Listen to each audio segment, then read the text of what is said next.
Bom dia, alunos do segundo ano. Hoje vocês têm aí a semana 3 e o gabarito das questões correspondente aí a esta semana. A primeira questão, vocês tinham aí um samba de Antônio Carlos Jobim, samba de uma nota só, e em seguida faz a pergunta para vocês. Nesse exemplo, podemos concluir que o autor utilizou qual função? Vocês viram esse conteúdo o ano passado, em funções de linguagem. Então, lá vocês tinham a função poética, metalinguística, emotiva e assim por diante. Então, qual que é a função que ele usou? Muitos devem ter colocado poética pelo formato do texto. Porém, vocês têm que fazer a leitura atenta e ver qual que é o assunto do poema. O que ele está falando aí? Ele está falando como se faz um samba de apenas uma nota, ou seja, uma nota musical. Então, qual que é a figura aí de linguagem que a gente fala do nosso próprio ofício? Quem é que lembra lá aquela pintura onde o cara estava pintando o ovo e olhando para o ovo? Ou seja, o pintor fazendo o ato de pintar. Isso aí é uma metalinguagem, metalinguística. É o próprio texto falando do mesmo texto, a própria profissão mencionando a própria profissão. Nesse caso aí vocês têm o sambista fazendo um novo samba, uma nova letra, no qual ele vai usar uma nota só. E ele vai narrando isso no decorrer do poema. Então, olha só, é metalinguística, a música fala de samba sendo de um estilo musical. Podemos colocar ainda que há também a figura poética, função poética. Função poética não é só a que está no formato de poema, não.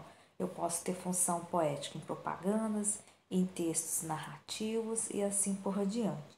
A função poética é aquela que utiliza figuras de linguagem, diferente da emotiva, que vai causar emoção. Então, predomínio é função metalinguística e ainda há a função poética, que utiliza figuras de linguagem. Aonde que eu tenho aí figuras de linguagem, pessoal? Na última estrofe. E voltei para a minha nota, como eu volto para você. Nós temos uma comparação. Já na questão 2, vocês têm aí, ó, 3 trechos de poemas e vai estar trabalhando a questão da intertextualidade. Então, quem não passou pela experiência de estar lendo um texto e defrontar-se com passagens lidas em outros, os textos conversam entre si em um diálogo constante. Esse fenômeno tem a denominação de intertextualidade. Leia os seguintes textos. Explicou para vocês aí no enunciado da questão o que é a intertextualidade. Então, vocês têm aí, ó, o texto original, que é do Carlos Drummond de Andrade, depois vocês têm aí uma letra de música do Chico Buarque e o poema da Adélia Prado, Bagagem. Vocês têm aí 3 estrofes. Adélia Prado e Chico Buarque estabelecem intertextualidade em relação a Carlos Drummond de Andrade, por meio de Keter, segundo ano. Reiteração de imagens e não falta de criatividade. Veja bem aí, o que é reiteração?